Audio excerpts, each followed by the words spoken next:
এই পায়ে আমার না ভীষণ মাথা যন্ত্রণা করছে। আজকে রাতে রান্নাটা একটু সামলে নিবি? হ্যাঁ দিদি, তুমি রেস্ট নাও, আমি করে নিচ্ছি। তুই একা পারবি তো? না হলে আমি একটু গুছিয়ে দিই। না না দিদি, তুমি ঘরে যাও, একটু রেস্ট নাও, আমি সামলে নেবো। আচ্ছা তাহলে যাই, আমি একটু রেস্ট নিই।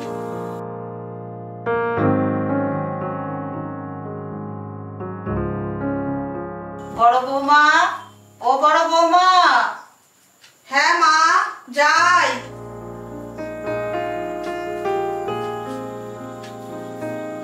মা আমাকে ডাকছিলেন? হ্যাঁ বড় বৌমা, বসো। কি হয়েছে মা? কিছু হয়নি, শুনলাম তোমাদের পিসির শরীরটা খুব খারাপ, তাই একটু দেখতে যাওয়া দরকার তো। হ্যাঁ তাই তো মা, আমিও কি যাবো আপনার সঙ্গে? হ্যাঁ তুমি গেলে তো ভালোই হতো, কিন্তু আমিও থাকবো না, তুমিও থাকবে না, ছোট বৌমার ওপর তো খুব চাপ পড়ে যাবে। তাহলে বরং আমি থাকছি, আপনি নিশ্চিন্তে যান, আমি সব দেখে শুনে রাখবো। মা এই যে আপনার চাটা। দিদি তোমার চাটাও কি এই ঘরে দিয়ে যাবো? তুই আবার চা আনতে গেলি কেন? মায়ের চাটা তো আমিই নিয়ে আসতে পারতাম। তুই জানিস না মা আমার হাতে চা খেতে ভালোবাসে। ছোট বৌমা তুমি এক কাজ করো, বড় বৌমার চাটা এই ঘরেই দিয়ে যাও। আচ্ছা।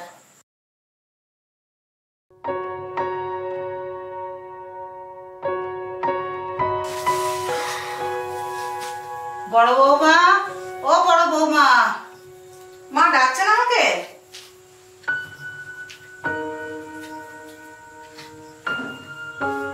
বড় বৌমা, অনেকদিন তোমার হাতের লাড্ডু খাই না, আজকে খুব লাড্ডু খেতে ইচ্ছে করছে।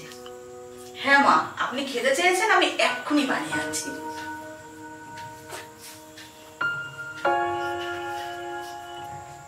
এ পায়েল, মা তোর হাতের লাড্ডু খেতে চেয়েছে, একটু বানিয়ে দিবি রে? কিন্তু আমার তো এখনো রাতের রান্না হয়নি। আচ্ছা ঠিক আছে, তুমি যাও, আমি দেখছি। হ্যাঁ হ্যাঁ, তুই একটু তাড়াতাড়ি কর। হ্যাঁ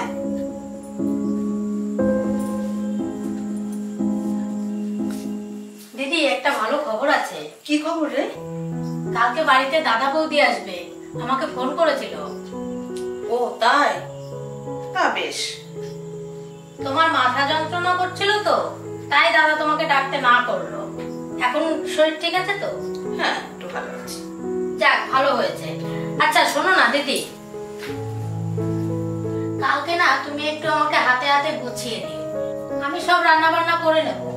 আচ্ছা কালকের মেনুটা শোনো, শুক্তো, মাছের মুড়ো দিয়ে মুগের ডাল, আর চিংড়ি মাছের মালাইকারি, ইলিশ ভাপা, আর মাটন কারি, আর আমের চাটনি করি। ঠিক আছে না? দাদা আসছে তো কত আয়োজন, দেখো কত পদের রান্না, এত কিছু আমাকে গুছিয়ে দিতে হবে? ওরে বাবারে, আমি পারবো না, আমার তো শুনেই মাথা যন্ত্রণা করছে। কি করা যায়?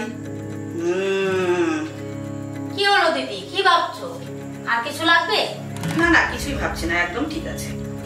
আচ্ছা যাই, এখন কিছু গুছিয়ে রাখি, আর সকালে দুজন হাতে হাতে করলে তাড়াতাড়ি হয়ে যাবে।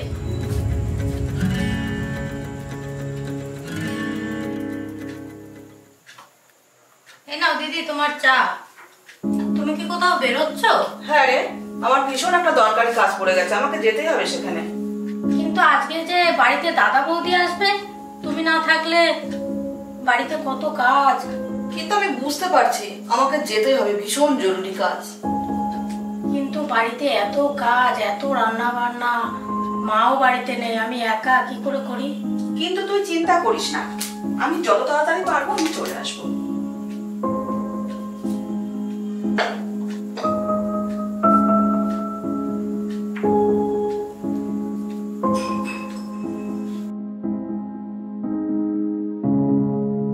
এতক্ষণে নিশ্চয়ই সবাই চলেই গেছে, গিয়ে দেখি তো কি অবস্থা।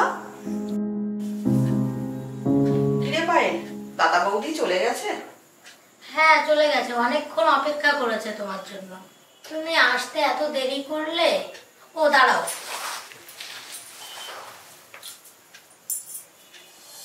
এই নাও দিদি, এইগুলো তোমার জন্য দাদা বৌদি দিয়ে গেছে। আমার জন্য? কি দরকার ছিল এগুলো আবার? কেন আবার কি, তোমার দাদা বৌদি কতদিন পরে এলো, তা নিজের বোনের জন্য কিছু আনবে না তাই কি হয়? কি বলছিস? কে এসেছিল? সখী, আমি তো তোমায় বলেছিলাম। আমি তো ভেবেছিলাম তোর দাদা বৌদি, তা তুই তো বলিসনি কখনো যে তোমার দাদা বৌদি আসছে। তাছাড়া দাদা আমায় না ফোন করে তোকে কেন ফোন করলো? দাদা তোমার ফোন করেছিল, কিন্তু তোমার ফোনে ফোন ঢোকেনি, বন্ধ ছিল বোধহয়। আর আমি তো তোমার ফোন দিতে চেয়েছিলাম, তোমার মাথা যন্ত্রণা করছিল বলে দাদা মানা করলো তোমাকে ফোন দিতে। ও হ্যাঁ, কদিন ধরে আমার ফোনটা না সমস্যা হচ্ছে। তা কিন্তু তুই বলতে পারতিস যে তোমার দাদা আসছে। আমি তো তোমায় বলেছিলাম দিদি। আরে তুই তো শুধু দাদা বৌদি বলেছিলি, তো আমার দাদা বৌদি বলবি তো? আমি জানি তোর দাদা বৌদি আসছে। এটা তুমি কি বলছো দিদি? তুমি তো জানো আমার কোনো দাদা নেই, বাড়িতে আমার মা একা থাকে। আমি তো তোমার দাদাকে নিজের দাদাই মনে করি, তাই বলেছিলাম।